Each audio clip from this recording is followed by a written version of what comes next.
Hi good morning एव्हरीबडे. How are you? How do you do? I am fine एव्हरीबडे. तर एव्हरीबडे या चहा प्यायला. हा बघा दुधाचा गरगरीत चहा केलाय बघा.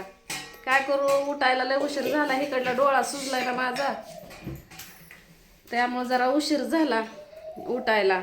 तर रातच्या 2-2:30 वाजता कोण खडबड खडबड वाजवत होतं भांडी काय माहिती बाई. रातच्या 2 वाजता.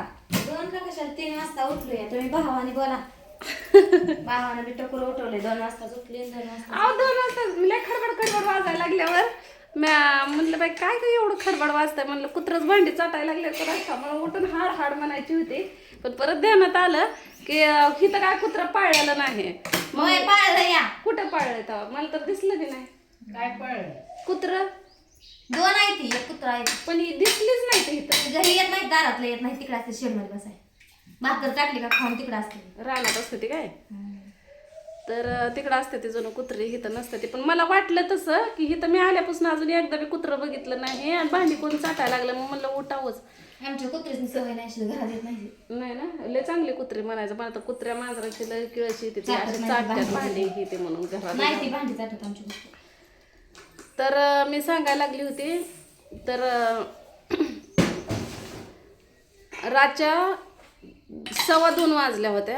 मग लय भांडी खडबड वाजायला लागल्यावर मग मी मोबाईलला बघितलं. अगोदर डोकवून बघितलं, कोणच दिसेना म्हणून मी मोबाईलमध्ये बघितलं. तर 2:17 झाली होते. मग म्हणलं एवढं लवकर उठल्या ते म्हणलं हे आपलं म्हणलं झोपा. परत झोपली तर मग पार 7 वाजल्या. उठली तिथनं, घरात जाऊन झोपली. तिथनं उठली पुन्हा. कुणी उठ म्हणलं नाही, काय नाही. उठली आणि बाहेर आली, चप्पल हुडकली.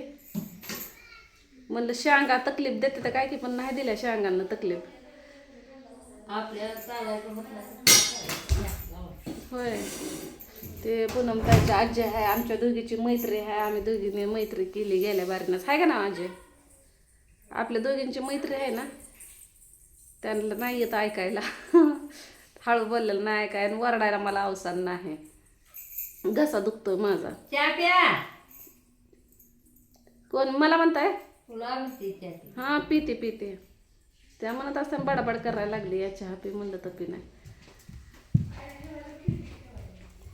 तर आता जायचंय आम्हाला चहा पिऊन इकडं निलेश दादाचे आई आणि इकडं वडील आहेत.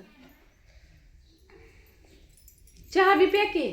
ते फोटो तिकडे काय होतं ठेवायला ग? का रुसला का माझ्या? बसलं तर होत नाही. ते मामाचा फोटो तिथं ही नाही. खिळा नाही. खिळा लय वरडायला लागतंय. बसवायला खेळा एक मिळेना तेवढा तिथं बसवायला. तेच खेळा. काल गडबडीत का नाही पंढरपूरमध्ये चहा पिली. भाजलाय चहा भाजलाय जिबीला.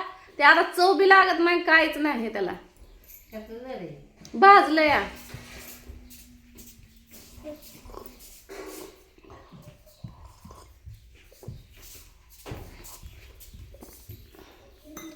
पूनम ताजी एक बोलते. मी त्यांना म्हणलं माझ्या जिबीला चहा भाजलाय. तर त्या म्हणतात हा तुझं होटलायच उरल्यात या. आता मी म्हणलं अहो तुम्ही काय म्हणताय म्हणलं म्हणू नका, मी व्हिडिओ बनवते या. तर त्या म्हणतात मला काय करायचंय, काय का करीना ते.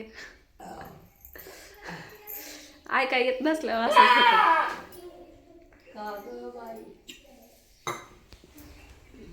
ते बघून घे काय कुणाला तर चहा करायचा असन त्यात. चहा नाही करायचा कुणाला? आणू का पातीला बाहेर? यायला लागले होते. माझी पूजा ताई काय करते का बोल नाही का मला सकाळपासून. रुसली बिसली का काय?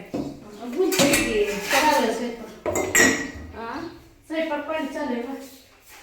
म्हणून मला भावांची माया येते, भाऊजांची येत नाही. कोण भाऊजाची माया करतोय? मला येतच नाही असं केल्यावर. म्हणून म्हणते भाऊजाची माया कोण करतोय या जगात? मी तर करत होती माया, पण आता मला नाही बोलल्यामुळे आता मी माया करत नाही. आता आवड नका करू, जावा. खरं जावा. त्याला टाटा बाय बाय. ती ननंद थोडी रोप दावतीच.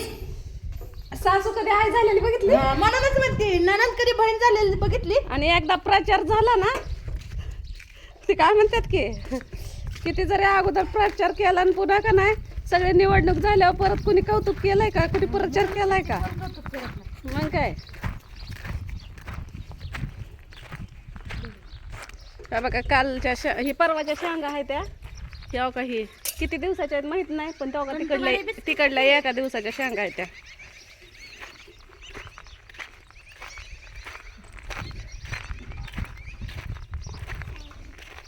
शेंगाला जायचं की कापड धुऊ द्या का हो का पुढे मी हो का पुढं धुऊया की थांबा की जरा. जाऊ की सगळं जेवण बिवण करू. आबा पूजा ताई बोला नाही मला काय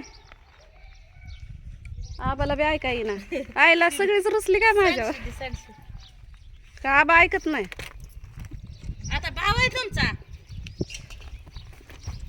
आबाला कटाळा आला असन अजून आंघोळ केलं नसन भाव माझा रुसत नाही तर माझ्यावर का बहिणीचा कटाळा आला. काय माहिती बाई कालच आली तर म्हणत असते ना बायकांना आमच्या आधीच काय कमी काम आहे वय अजून आली हाय का नाही नाही म्हणत नाही माझ्या निलेश दादा नाही म्हणत नरेश दादाला फक्त माझ्या माहेरची माणसं आली पटत नाही ती. तसं बी आहे का नाही हो किती काम करतात म्हणजे किती काम करतात म्हणते किती माया मी करतात किती काम करते काम करलेलं तिथंच राहिलं काम काय करते म्हणून भांडायचं तिला काय का असं कुठं नाही आहे. तसं नाही आम्ही माझीच नाही कोण बी येऊ द्या कुठली बी गणक होतं येऊ द्या मी मोर होऊन करत असते. पण नाही त्यांना निलेश वाटतंय तिची चाली म्हणून करते पाठापासून उठून आज म्हणून आज रागावर येतो या. काय माहिती पण निलेश दादा लय भारी माणूस आहे असं म्हणजे मला वाटतं बरं का पण कवच नाही बाई असं आजच काय झालं काय माहिती आता मला माहित आजच काय कालच बघितलं का तुम्ही माझी आई बाबा आणली शेंगाच्या रानात सोडली तिथनं चालत मी घेऊन आली घरी.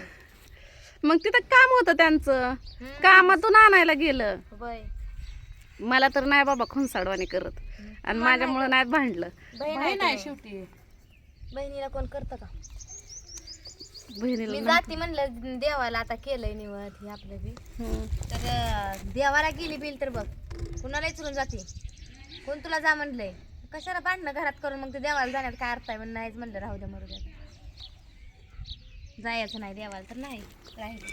आता कुठं गेलं काय की मी आता उठल्यापासून बघितलंच नाही झोपेत. गावात गेले की मला उठ म्हणलं नाही तर दरवेळेस मला म्हणतात उठ आंघोळ कर दात घास ही घे ती घे तेल लाव ही निघाल मला दरवेळेस हातात कंगवा असते ह्या बारडं दिसलंच नाही टिप्याला सांगा भावाचा उगा आपला उगाच फशारक्या हाणायच्या खोटं बी बोलत नाही म्हणून तर मी येते नाहीतर मला काय गरज मला खून कंगवा देते काय हातात मग मग किती वेळा तर दिलाय गेल्या बारीनं कंगवा पण ह्या वेळेस दिसलंच नाही तर हाकलून लावलं माझ्या भावाला ग बाई ह्या भाऊजायांना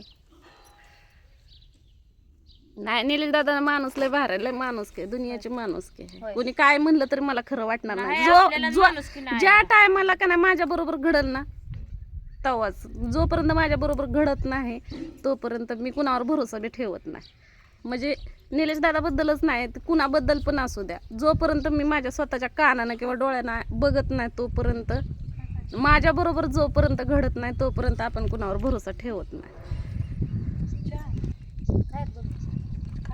किती म्हशीचं शेण निघत असेल ना व? काय माहिती लय निघत असेल काय सांगू तुम्हाला मला एक शेणाचा पौटूक सुद्धा गावत नाही बाई सारवायला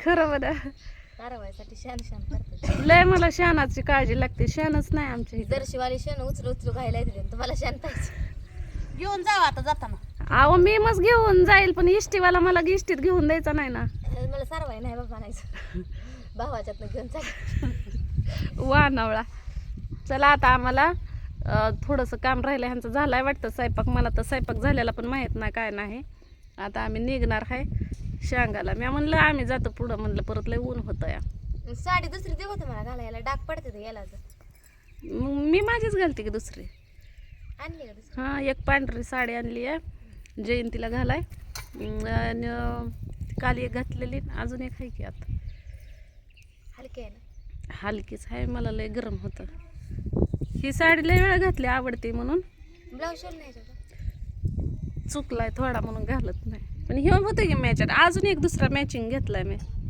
फुलबाईचा आहे तो चुकला काय तुम्ही शिवला होता का? लय दिवस झालं ना शिवलं नाही तर त्यामुळं म्हणलं चला माझ्या भावाने एवढं आवडीनं साडी घेतलेली आहे.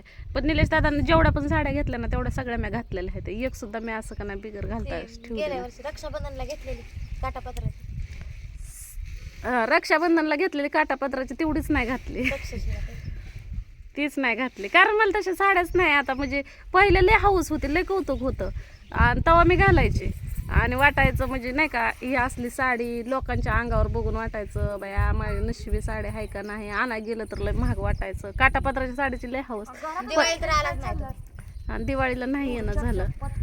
आणि मग मला गिफ्ट जी यायला चालू झालं तर कुणी कसल्या बी साड्या काटापत्राच्या आणि हिंतीत मग त्या हावसच जिरली आता. आणि उन्हाळ्यात घालायचं म्हणलं ना ते साड्या जड वाटत्या त्या आणि आवरत पण नाही त्या मग त्या फुकत्या त्या फरक फरक फरक चालू वाटत नाही तर वाटत. हां मग त्यामुळं का ना मी आता कुणी जरी घेतल्या तरी हलक्या जर असल्या तर घालायच्या अंगावर, हलक्या फुलक्या नसल्या का नाही तर मग काटापत्राचे मी डायरेक्टच सांगून टाकते मला नको.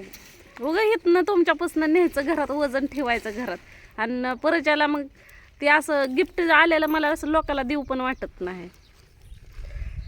तर चला मग आता धुणं धाणं झालं की आता आम्हाला रानात जायचं आहे. कारण ज्या कामाला मी आली त्या ती तर काम मला करावं लागतंय बघा.